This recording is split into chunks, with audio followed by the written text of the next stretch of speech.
Deputy Chief Minister of Uttar Pradesh, Dr. Syed Nadeem Akhtar, Pro-Chancellor, Integral University, Professor Javed Musarraf, Vice Chancellor, Integral University, Member of the Governing Body, Executive Council, Academic Council, and the Founding Society, the Registrar of the Controller of Examinations, distinguished guests, member of faculty and staff, my dear students and their parents, ladies and gentlemen. My dear friends, I will deliver my speech in Hindi because in Hindi I am more comfortable. मैं इसे अपना सौभाग्य मानता हूं कि integral university के इस दीक्षांत समारोह में यानी कन्वोकेशन में शामिल होने का मुझे अवसर प्राप्त हुआ है। अख्तर साहब मुझसे मिले और उन्होंने कहा कि मैं चाहता हूं कि इंटीग्रल यूनिवर्सिटी का जो कन्वोकेशन है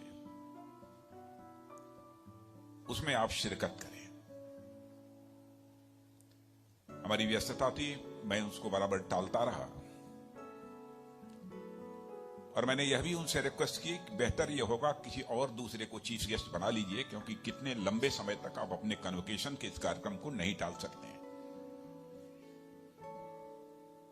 लेकिन मित्रों, अख्तर साहब की थोड़ी जिद थी और उनकी थोड़ी मोहब्बत थी और उन्होंने कहा कि नहीं, मुझे किसी को नहीं बुलाना है इस बार के कन्वोकेशन में। यदि किसी को बुलाना है तो आपको ही बुलाना है और वे आपका इंतजार करेंगे। और मैं तो सचमुच उनको बधाई देना चाहता हूं कि उनकी यह कोशिश कामयाब रही है और मैं आज इस कन्वोकेशन के कार्यक्रम पे यहां पर मौजूद हूं। और जब कभी भी मुझे किसी कॉलेज अथवा स्कूल में स्टूडेंट्स को संबोधित करने का अवसर मिलता है तो मैं निश्चित रूप से उस कार्यक्रम में जाता हूं, चाहे वह दिल्ली यूनिवर्सिटी रही हो तो मणिपाल यूनिवर्सिटी रही हो। यहां के कन्वोकेशन में भी सम्मिलित होने का मुझे अवसर मिला है। इसकी दो वजह है। पहली वजह यह है कि मैं राजनीति से आने के पहले, जिसमें मेरा इंट्रोडक्शन दिया जा रहा था, आपको जानकारी हुई मैं भी एक टीचर था।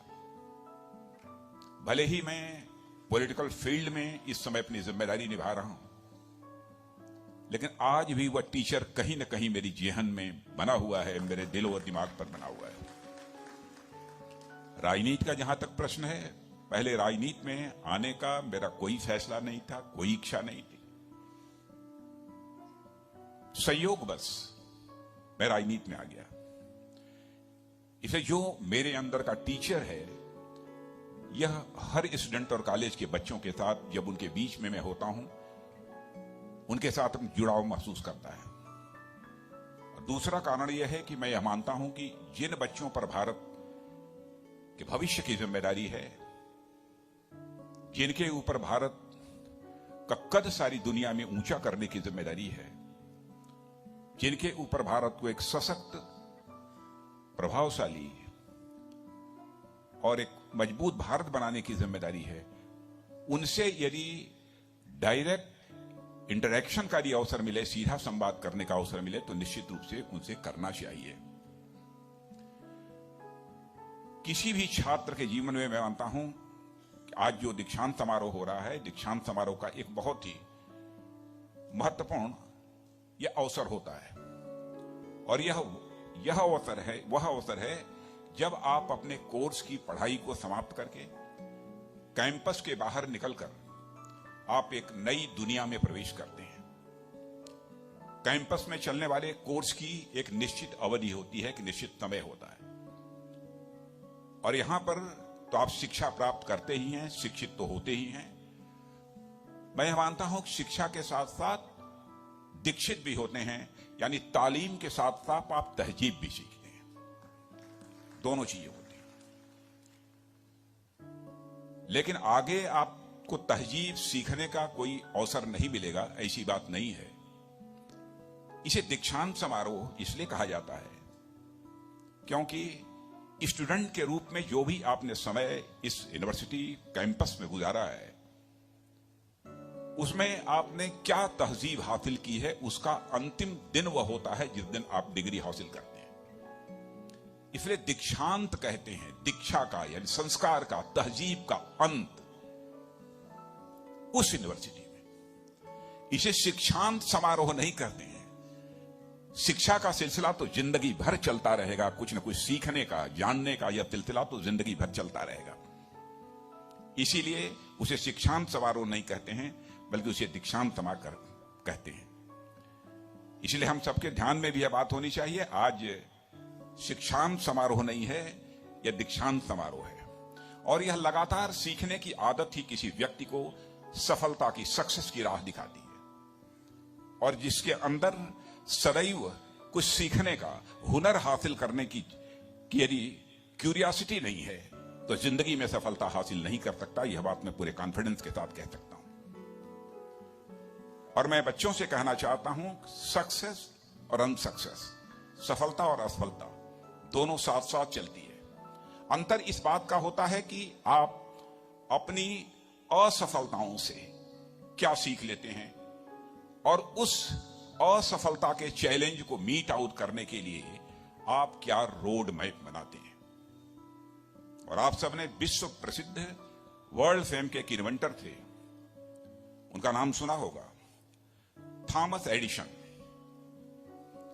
वही जिसने लाइट बल्ब की जो खोज की थी। जब मिस्टर एडिसन ये बल्ब बना रहे थे तो उसमें लगने वाले जो फिलामेंट थे वह किस मेटल के होने चाहिए, इस पर उनकी खोज चल रही थी। और मिस्टर एडिसन को लगभग ऐसे 2000 ऐसे मेटल्स थे जिन पर उन्होंने ट्रायल किया, लेकिन जो उन्हें सक्सेस मिलनी चाहिए थी वो सक्सेस नहीं मिली। लेकिन इस लंबी नाकामी से मिस्टर एडिसन वह निराश नहीं हुए। उन्होंने यह नहीं माना कि हमारी सारी मेहनत बेकार चली गई और यहीं पर हमें इस काम को छोड़ देना चाहिए। लेकिन मैं कहना चाहता हूं, मिस्टर एडिसन जानते हैं कि हमें सक्सेस कब मिलने वाली है। और उन्होंने कहा, क्या कहा, मैं उसकी जानकारी आपको देना चाहता हूं।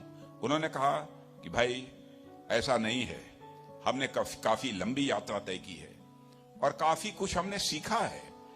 2000 मेटल्स के द्वारा फिलामेंट बनाने की जो हमने कोशिश की है, भले ही हमको पूरी कामयाबी हासिल न हुई हो, लेकिन हमने उससे कुछ सीखा है।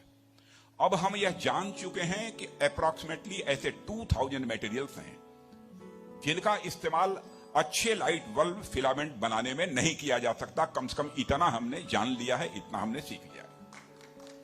जिंदगी के प्रति एक पॉजिटिव एटीट्यूड और किसी भी नाकामयाबी से निराश न होना किसी भी इंसान को आम नहीं खास बना देती है।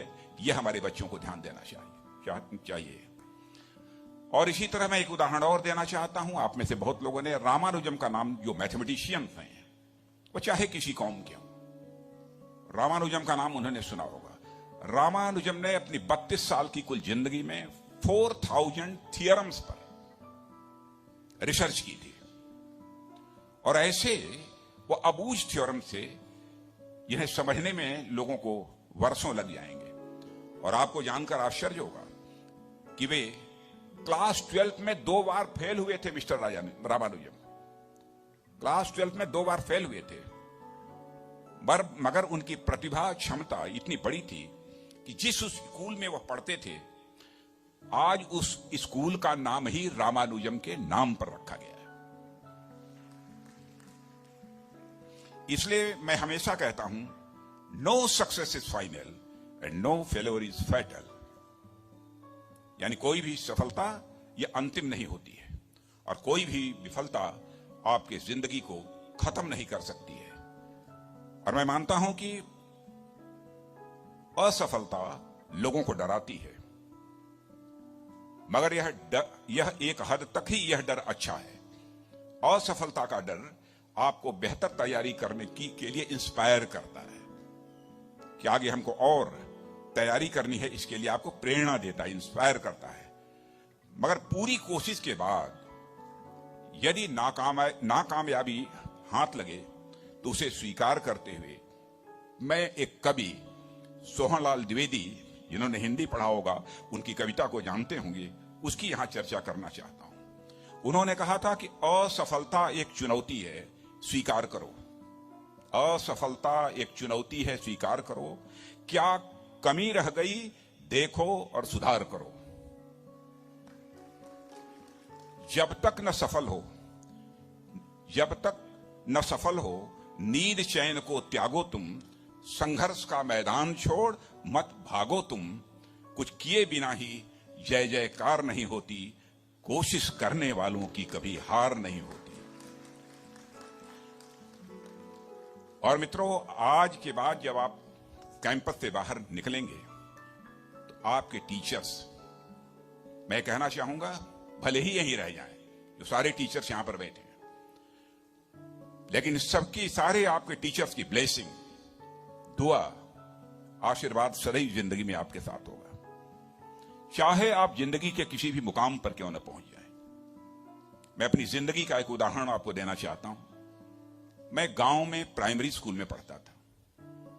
वहां पर पढ़ाने वाले एक पंडित जी थे, एक मौलवी साहब थे। मौलवी साहब पढ़ाते भी थे और फिजिकल ट्रेनिंग जो होती है, फिजिकल एक्सरसाइज, वो भी कराते थे। मुझे याद है कि यदि हमारी एक्सरसाइज ठीक नहीं होती थी तो एक पतली सी छड़ी हुआ करती थी, स्टिक। वह मौलवी साहब कभी कभी हम लोगों के पैरों पर धीरे से मारते थे, प्यार से मारते थे, डराने की कोशिश की, ताकि मैं ठीक तरीके से जो कुछ भी वो पीटी एक्सरसाइज सिखा रहे हैं उसको हम सीख सकें। उसके बाद 38-39 इयर्स की एज में मैं जब उत्तर प्रदेश का एजुकेशन मिनिस्टर बना तो मैं अपने घर वापस जा रहा था। लंबा गाड़ियों का काफिला था, आप जानते ही हैं, कोई मिनिस्टर बन जाता है तो 1, 2, 4 गाड़ियां नहीं रहती हैं, सैकड़ों गाड़ियां पीछे लग जाती हैं।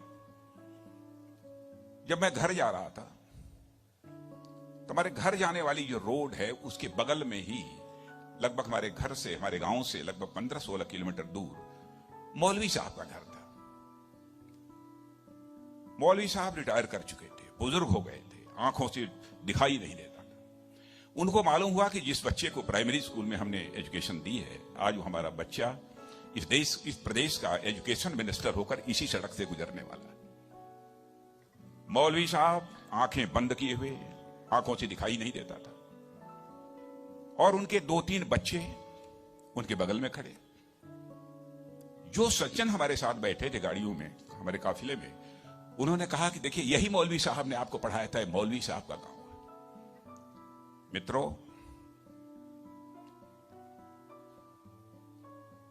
मैं अपने जज्बे को रोक नहीं सका। मैंने गाड़ी बैक कराई और मौलवी साहब आंखें बंद किए हुए, दोनों हाथों में हार लिए हुए खड़े थे। मौलवी साहब के पास गया और मौलवी साहब का मैंने चरण स्पर्श किया, उनका पैर छुआ, और मौलवी साहब की आंखों से तब तक आंसू चलते रहे जब तक कि मेरी गाड़ी वहां से नहीं गुजर गई।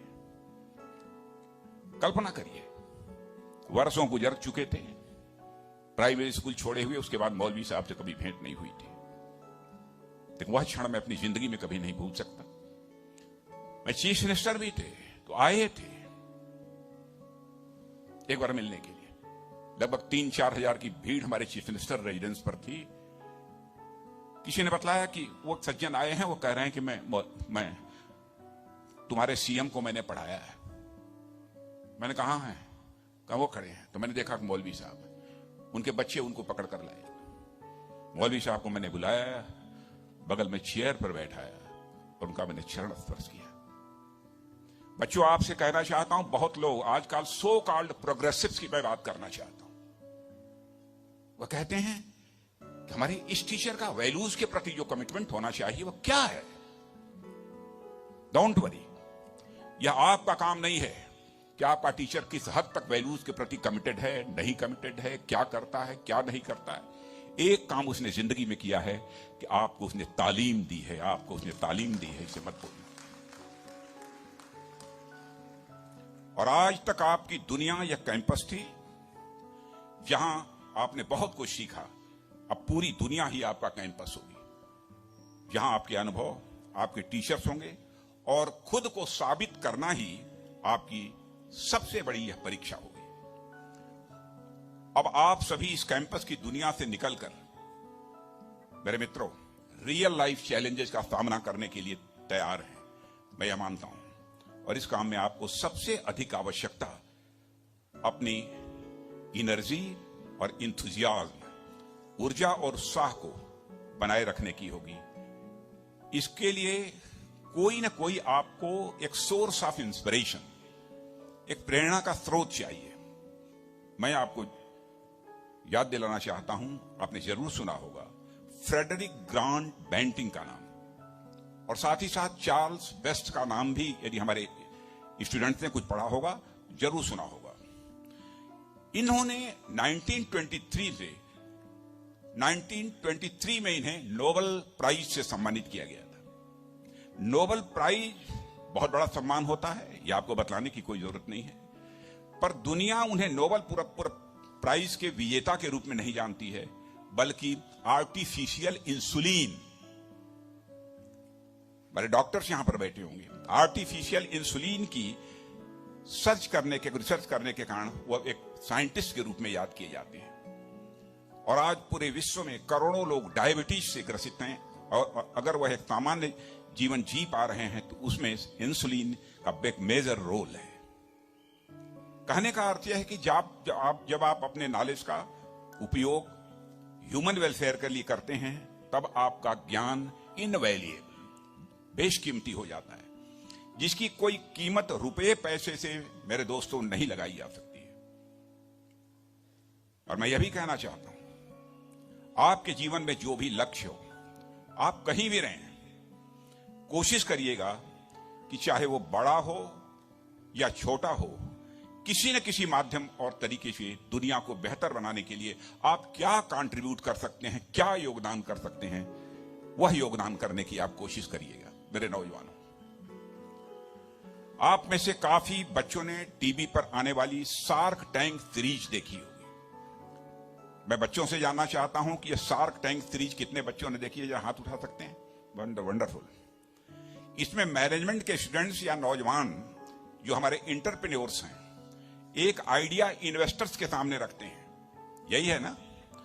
और आपने ध्यान दिया होगा कि ज्यादातर आइडिया जिन्हें पसंद किया जाता है, उनमें से सबसे ज्यादा किसी न किसी प्रॉब्लम का सलूशन दे रहे होते हैं। इसलिए मेरे मित्रों, जीवन की समस्याओं का समाधान निकालना, जहां अच्छी जिंदगी जीने का यह एक लक्ष्य होता है, अच्छी जिंदगी जीने का एक एम होता है, वहीं एक सक्सेसफुल बिजनेस आइडिया भी बन जाता है। और मुझे इस बात की बेहद खुशी है कि हमारे देश का नौजवान पीढ़ी इस दिशा में पूरे तन मन और धन के साथ काम कर रही है। मुझे खुशी है कि हमारे बच्चे, ऐसे बच्चों को मैंने यूनिवर्सिटी में देखा है, ऐसी इनोवेटिव आइडियाज उनकी देखी है। मुझे हैरत होती है कि परमात्मा ने इन्हें कितना बड़ा वरदान दे रखा है।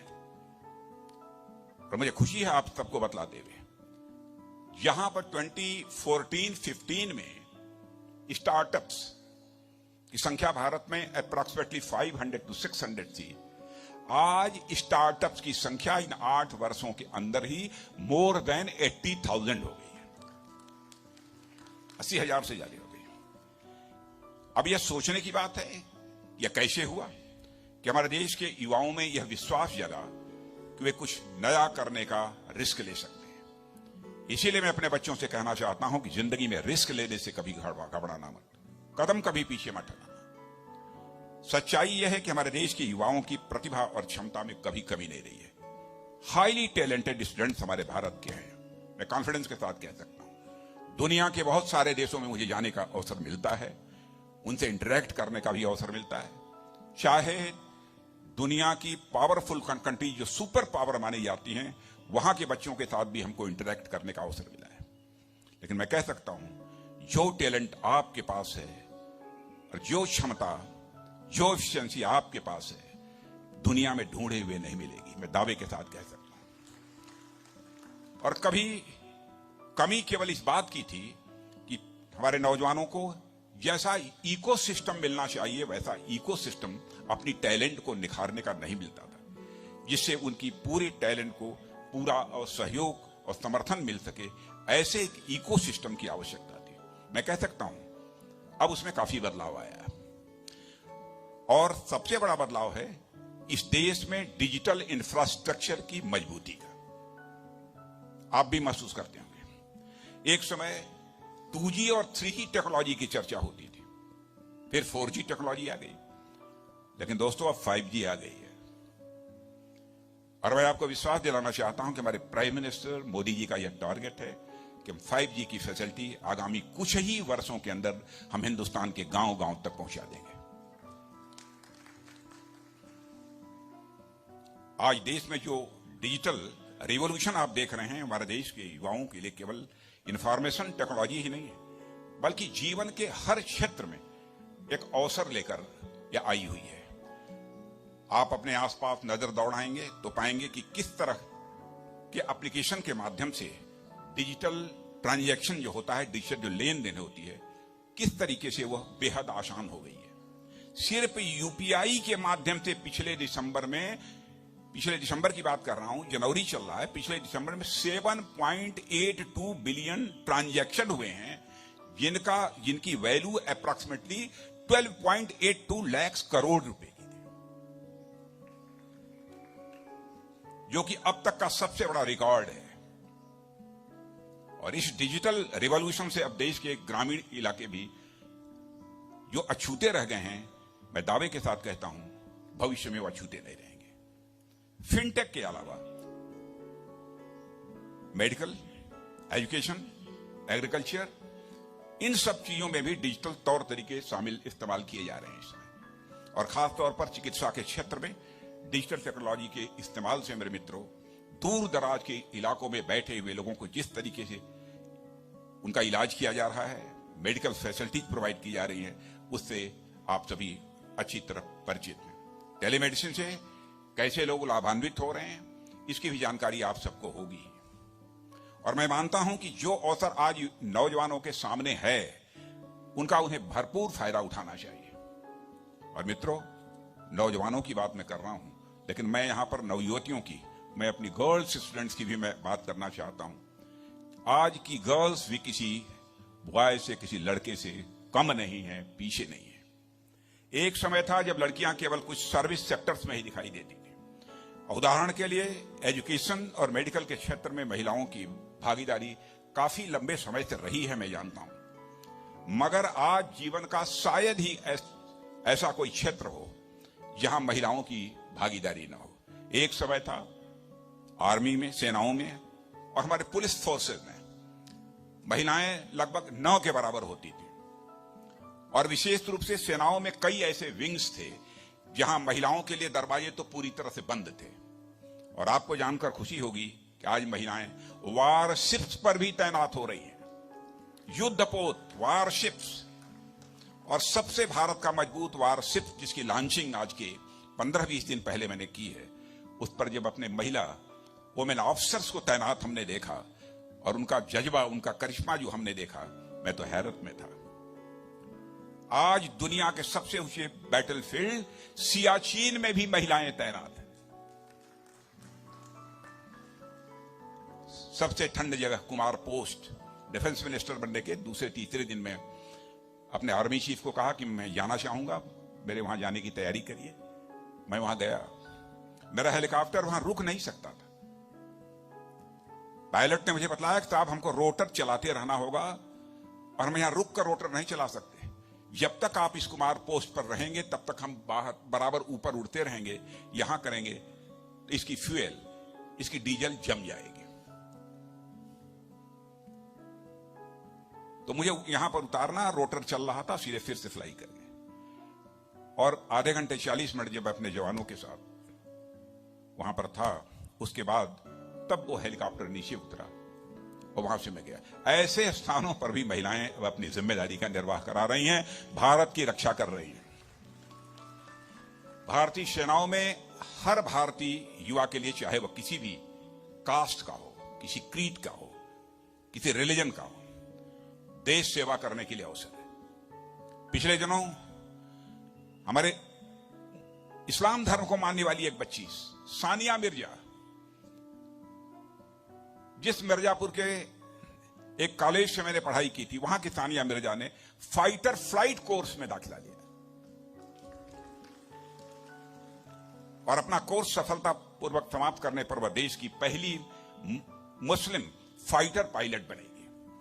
जानबूझकर इस बात को मैं इंटीग्रल यूनिवर्सिटी में अपनी लड़कियों के सामने मैं रख रहा हूं। और मेरे दोस्तों, मजहब के आधार पर विभाजन के बाद भले ही भारत और पाकिस्तान बने हो, मगर भारत ने अपनी सनातन संस्कृति को कायम रखते हुए सर्वधर्म समभाव, सभी धर्म के लोग बराबर हैं, वसुधैव कुटुंबकम, the whole world is a family. आप कहीं जाना, बहुत सारे लोग आपको ऐसी ऐसी बातें रखेंगे ताकि आपके अंदर कहीं न कहीं नफरत पैदा हो, कहीं कुछ आप कर गुजरे, कहीं आपके अंदर उत्तेजना, एक्साइटमेंट पैदा हो, कुछ आप कर गुजरे। लेकिन याद रखना मेरे बच्चों, यह भारत वह देश है जहां की कल्चर ने सारे विश्व को वसुधैव कुटुंबकम, the whole world is a family, यह मैसेज देने का काम किया है। इस कल्चर को हम कैसे इनरिच करें, कैसे इसे और अधिक मजबूत बनाएं, उसके बारे में हम सबको चिंता करने की जरूरत है। और हमारा भारत ऐसा देश है जहां सदियों से, शताब्दियों से परस्पर प्रेम और सौहार्द के साथ, भाईचारे के साथ रहते आए हैं। और दुनिया के सबसे पुराने चर्चों में से एक सेंट थॉमस चर्च भारत में केरल राज्य में था। दुनिया में एक थी, उसके बाद कहीं पर था दुनिया में, तो केवल भारत में सबसे पुराना चर्च केरल में। ईरान से जब पारसियों को खदेड़ा गया तो उन्होंने आकर शरण यदि कहीं पर ली, और आज इज्जत की जिंदगी यदि कहीं पर वहां पर पारसी यदि जी रहे हैं तो भारत में जी रहे हैं। और तो और, यदि मेरी गलती हो, मैं प्रोफेसर अख्तर साहब से भी कहूंगा, मुझे सुधारिएगा। मैं कह सकता हूं इस्लाम के जितना मैं जानता हूं, इस्लाम के अप्रोक्सीमेटली 72 फिरके होते हैं। 72 फिरके होते हैं, कुछ ज्यादा होते हैं, कितने होते हैं? 72। Okay, I am right. 72 फिरके होते हैं। और मैं दावे के साथ कह सकता हूं कि इस्लाम के जो 72 फिरके होते हैं दुनिया के किसी देश में पाए जाते हैं तो केवल और केवल भारत में पाए जाते हैं, इस्लामिक कंट्रीज में भी नहीं पाए जाते।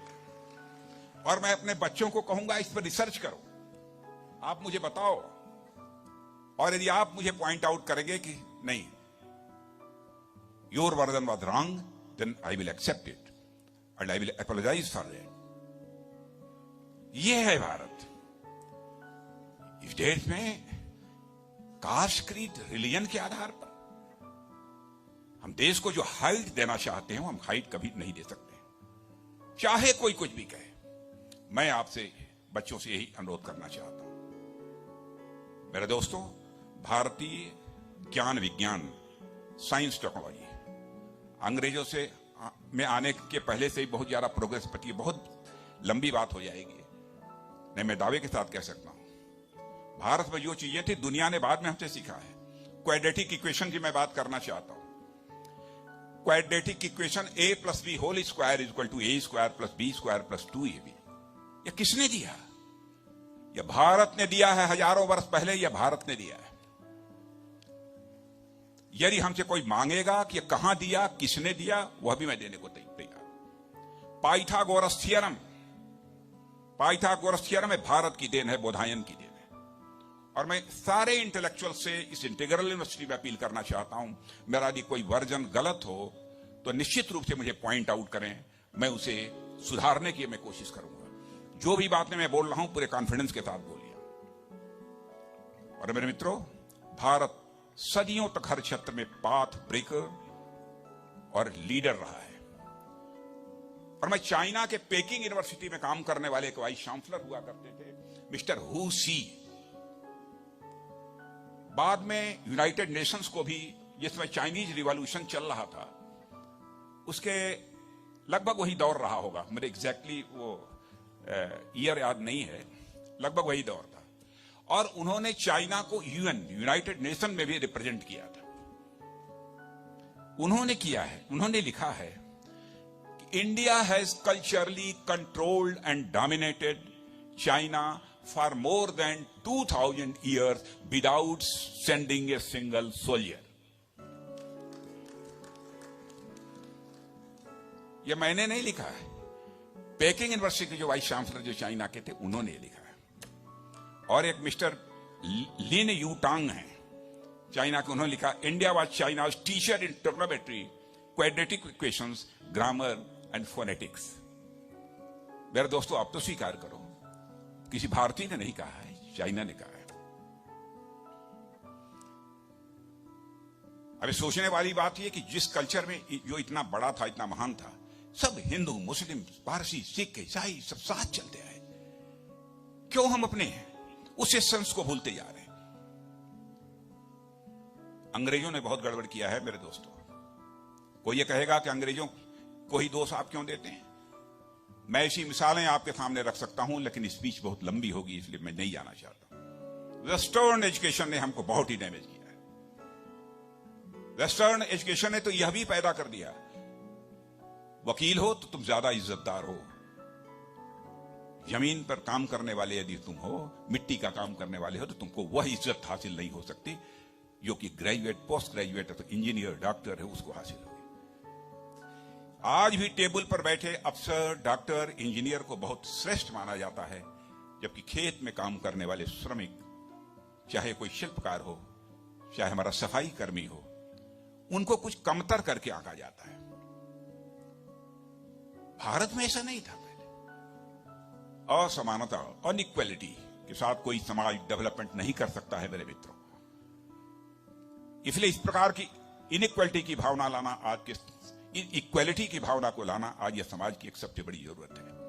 और आप जिस क्षेत्र में सेवा में जा रहे हैं, उसमें बिना किसी भेदभाव के देश के सभी नागरिकों को समान समझते हुए उन्हें अपनी सेवाएं दें, यह मैं आपसे अपील करना चाहता हूं। यह हमारी आप सबसे अपेक्षा है। और मेरे मित्रों, एक और महत्वपूर्ण बात पर मैं आप लोगों का ध्यान आकर्षित करना चाहूंगा कि अंग्रेजों ने अपनी शिक्षा और संस्कारों से भारतीय समाज को उन जीवन मूल्यों यानी लाइफ वैल्यूज की ओर आकर्षित किया जो इंडियन वैल्यूज के साथ मेल नहीं खाती थी। इनमें से सबसे ज्यादा प्रभाव इंडिविजुअलिज्म, व्यक्तिवाद और कंज्यूमरिज्म, उपभोक्तावाद के रूप में हमको आज यह देखने को मिलता है। मित्रों, वेस्टर्न कल्चर ने कंज्यूमरिज्म और इंडिविजुअलिज्म को यह प्रमोट किया है। कंज्यूमरिज्म क्या कहता है? Use and throw. भाई ठीक है, इसको हमने कंज्यूम कर लिया, इसको यूज कर लिया, नाउ थ्रो इट, फेंक दो। और मैं समझता हूं कि यह लत, यह आदत हमारे भारतीय समाज में भी लोगों को लग गई है, यूज एंड थ्रो। अब उपयोग के बाद वस्तुएं लोगों को बुरी लगने लगी है। कई बार घर के बड़े बूढ़े भी लोगों को यदि उन वस्तुओं को संभाल कर रखने लगते हैं तो बच्चों को लगता है बड़े लोग क्या कर रहे हैं बूढ़े लोग। एक बोलचाल की भाषा में, शायद ये लखनऊ में भी चलता होगा, अपने माँ बाप के बारे में भी लोग सोचते हैं चिंता मत करो, सठिया गए हैं। कोई यदि चीज यूज करने के बाद भी उसको संभाल कर रखने की कोशिश करते हैं तो यह धारणा अपने माँ बाप के प्रति भी बनती है। और हालात तो तब और खराब हो जाते हैं दोस्तों, जो एक दिन घर के बड़े बूढ़े, घर की वृद्ध, ओल्ड, माँ, मदर, फादर, लोगों को घर में ही बुरे लगने लगते हैं। वे भी बच्चों को प्रयोग में लाई गई वस्तुओं की सामान की तरह लगने लगते हैं। इनका जो उपयोग था, इनका जो यूज था, हो चुका। लगे भी क्यों ना, क्योंकि अब उनकी उपयोगिता तो समाप्त हो गई है। वेस्टर्न एजुकेशन ने नौजवानों को यूज एंड थ्रो का संस्कार पहले ही डाल रखा है। उन्हें घर में रखना उस घोड़े और बैल के रखने के समान हो जाता है जो न दौड़ सकता है न वह खेत जोत सकता है। ऐसे में उन्हें घर में रखने का फायदा क्या? वेस्टर्न कल्चर अपनाने के कारण यह बदलाव हुआ है। और हमारे समाज और संस्कृति में पिछले कुछ दशकों में एक बहुत बड़ा परिवर्तन आया। आज बड़ी संख्या में मां बाप को ओल्ड एज होम्स में शरण लेनी पड़ती है।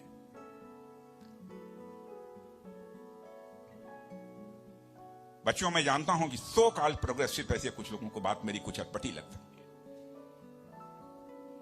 जो ओल्ड एज में अपनी मां बाप को ओल्ड एज होम्स में जाने के लिए कंपेल करते हैं, मजबूर करते हैं। बहन भाई, खुदा कभी माफ नहीं करेगा, ऊपर वाला कभी माफ नहीं करेगा। जो मनुष्य अपने माता पिता से जुड़ सकता है वही अल्लाह से, खुदा से और भगवान से जुड़ सकता है। जो अपने माता पिता से नहीं जुड़ेगा वह क्या खुदा से जुड़ेगा, क्या परमात्मा से जुड़ेगा। अगर मैं कहूं कि परमात्मा को, भगवान को पाने का रास्ता माता पिता से प्रारंभ होता है, तो यह कहना भी गलत नहीं होगा। और मेरे बच्चों, एक बात और बताना चाहता हूं, यह काम माता पिता की जिंदगी पूजा करेंगे वही कर सकता है जिसका मन बड़ा होगा। छोटे मन के लोग इस काम को नहीं कर सकते। अटल जी कहा करते थे, छोटे मन से कोई बड़ा नहीं हो सकता, टूटे मन से कोई खड़ा नहीं हो सकता। यहां पर मैथमेटिक्स की जरूर पढ़ी होगी, हाई स्कूल तक तो बच्चों ने पढ़ी ही होगी। जैसे मैं ये कह रहा हूं कि जिसका मन बड़ा होता है वही इस काम को कर सकता है। जिसका मन जितना ही ज्यादा बड़ा होगा उसको सुख की, हैप्पीनेस की, आनंद की अनुभूति उतनी ही अधिक होगी। मैं दावे के साथ कह सकता हूं, छोटे मन वाले के चेहरा एकदम बिल्कुल उड़ा उड़ा रहेगा, हर समय फितरत में रहेगा। जो इंसान और इंसान के बीच में नफरत पैदा करेगा वो क्या करेगा? वो तो छोटे मन का है। जो बड़े मन का होगा, आज इस धरती के ऊपर जो भी है सब हमारे हैं। चाहे मानव हो अथवा मानव के अलावा भी जानवर भी हैं, सर्प भी हैं। भारत की तो ऐसी कल्चर है कि नाग पंचमी के दिन जिस काले सर्प को काट लेने के बाद मरने की पक्की गारंटी होती है, उसको भी दूध पिलाकर उसके दीर्घजीवी होने की कामना की जाती है। यह है हमारा भारत। इसलिए मैं अपने बच्चों को कहना चाहूंगा, एक मैथमेटिकल इक्वेशन में यह बात आपके सामने रखना चाहता हूं। थोड़ी देर के लिए मान लीजिए कि आपका मन, कल्पना है, थोड़ी देर के लिए मान लीजिए आपका मन एक सर्किल है, एक वृत्त है, और मैं यह कह रहा हूं कि मन जितना बड़ा करते चले जाओगे उसी रेशियो में magnitude of sukh, magnitude of anand बढ़ता चला जाएगा। तो इसको यूं कह सकते हैं, circumference of man is directly proportional to the magnitude of sukh. Circumference of मन is directly proportional to the magnitude of Anand. Circumference of मन is directly proportional to the magnitude of परमानंद, यानी परमात्मा की प्राप्ति होगी, भगवान की प्राप्ति होगी, अल्लाह की प्राप्ति होगी, खुदा की प्राप्ति होगी। बड़े मन से मेरे बच्चों जिंदगी में काम करना। जो बड़ा, जिसका मन बड़ा होगा, सचमुच वही स्पिरिचुअल है। और आज भारत अपनी लीडरशिप और अपने टैलेंट के लिए सारी दुनिया में जाना जा रहा है। आपने नाम सुना होगा, बड़ी बड़ी कंपनियों के CEO, Google, Microsoft, Adobe, IBM, पालो, अल्टो नेटवर्क, मास्टर कार्ड, न जाने कितनी कंपनियों की लीडरशिप इस समय भारत के रहने वाले लोगों के हाथ में है। इतना ही नहीं, ब्रिटेन समेत कई देशों के प्रधानमंत्री, राष्ट्रपति भी इंडियन ओरिजिन के हैं मेरे दोस्तों। यह है भारत। यदि यह सब कुछ संभव है तो साथियों, बस आपको अपनी क्षमताओं को, आपको अपनी कैपेसिटी को, आपकी अपने कैलिबर को समझना और उन पर विश्वास करना होगा। सेंस ऑफ इंफीरियरिटी कभी भी देश के अंदर मत पैदा होने। दावे यह बिल्कुल विश्वास होना चाहिए, कॉन्फिडेंस होना चाहिए। हमारा देश कितनी तेजी के साथ आगे बढ़ रहा है। भारत दुनिया में गरीब देश के रूप में जाना जाता था। आज के 10 साल पहले हम दुनिया की टॉप 10 इकोनॉमीज में आते थे, इकोनॉमी की साइज के मामले में। आज 8 वर्षों में ही वह करिश्मा हो गया इस देश में। और मैं कह सकता हूं कि इसकी क्रेडिट यदि मैं देना चाहता हूं तो अपने प्राइम मिनिस्टर श्री नरेंद्र मोदी जी की विजनरी लीडरशिप को देना चाहता हूं। भारत आज जो 14-15 में 9th 10th पर था इकोनॉमी की साइज के मामले में पूरे वर्ल्ड में, आज दुनिया की टॉप 5 इकोनॉमी में आकर हमारा भारत खड़ा हो गया। और मॉर्गन स्टैनले ने एक आर्टिकल लिखी है, उसमें लिखा है उन्होंने, इस पॉसिबिलिटी को रूल आउट नहीं किया जा सकता है कि 2027 आते आते भारत दुनिया की टॉप 3 इकोनॉमीज में आकर खड़ा हो जाए। और मेरा तो यह विश्वास है, पक्का हो गया है कि मेरे बहनों भाइयों, शायद 2047 यानी आजादी के 100 ईयर्स पूरा होते होते भारत दुनिया की टॉप मोस्ट इकॉनमी बनकर इमर्ज कर जाए, देश की सबसे बड़ी अर्थव्यवस्था बनकर इमर्ज। क्या करिश्मा है। भारत का कद सारी दुनिया के लोगों की नजरों में बढ़ा है। पहले भी मैं विदेशों में जाता रहा हूं, 20 साल पहले भी, आज भी जाता हूं। पहले भारत की बातों को इंटरनेशनल फोरम पर जिस गंभीरता पूर्वक से लिया जाना चाहिए नहीं लिया जाता था, लेकिन आज इंटरनेशनल फोरम पर भारत कुछ बोलता है, लोग कान खोलकर सुनते हैं कि भारत बोल क्या रहा है। यह भारत की हैसियत बढ़ी है। रशिया यूक्रेन में वार होती है, भारत के रहने वाले बच्चे चाहे हिंदू हो मुसलमान हो सभी कहते हैं, अरे मिस्टर प्राइम मिनिस्टर मोदी, हमको यूक्रेन से बाहर निकालो, यूक्रेन से बाहर निकालो।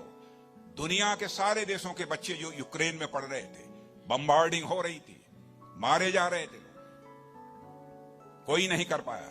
हमारे प्राइम मिनिस्टर ने जरूरत पड़ी तो यूक्रेन के प्रेसिडेंट मिस्टर जेलेंस्की से बात की, रशिया के प्रेसिडेंट मिस्टर पुतिन से बात की और अमेरिका के प्रेसिडेंट मिस्टर बाइडेन से बात की। 4.5 घंटे के लिए युद्ध रुक गया और सारे भारतवासी बच्चे भारत आ गए। यह है हमारा Bharat. World organisation, health organisation, covid में जिस तरीके का रोल भारत ने प्ले किया है, मेरे बच्चों, उसकी बेहद सराहना हो रही है। भारत हमारा तेजी से आगे बढ़ रहा है, इसलिए मैं आप सबसे भी कहूंगा कि आप भी एक विश्वास के साथ आगे बढ़िए। यह देश आपके टैलेंट की, आपकी योग्यता, प्रतिभा, क्षमता का स्वागत करने के लिए दोनों बाहें फैलाए हुए खड़ा है। आपको जिंदगी में बहुत कुछ देखना है, अनुभव करना है और सीखना है।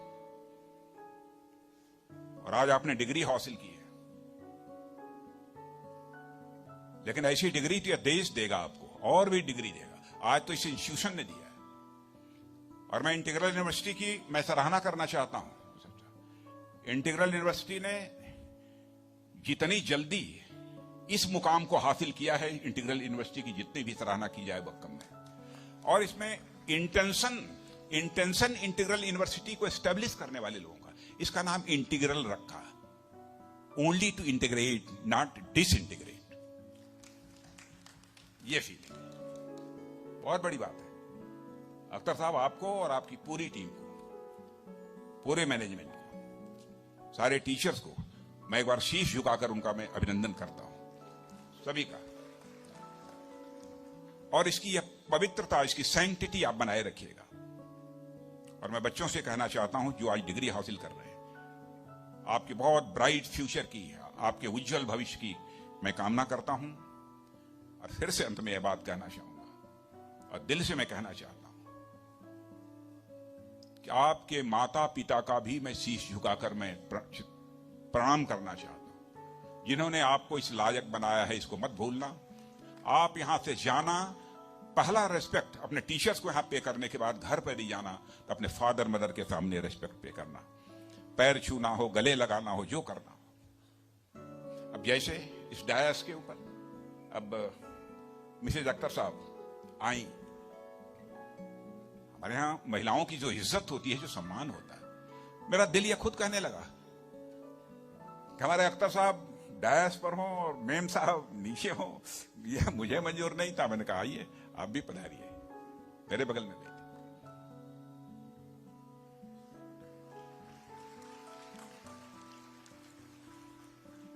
मेरे बच्चों, आज के अवसर पर इससे ज्यादा कुछ न कहते हुए मैं पुनः एक बार इंटीग्रल यूनिवर्सिटी के उज्जवल भविष्य की, ब्राइट फ्यूचर की मैं कामना करता हूं और यहीं पर अपने बच्चों के भी उज्जवल भविष्य की कामना करता हूं।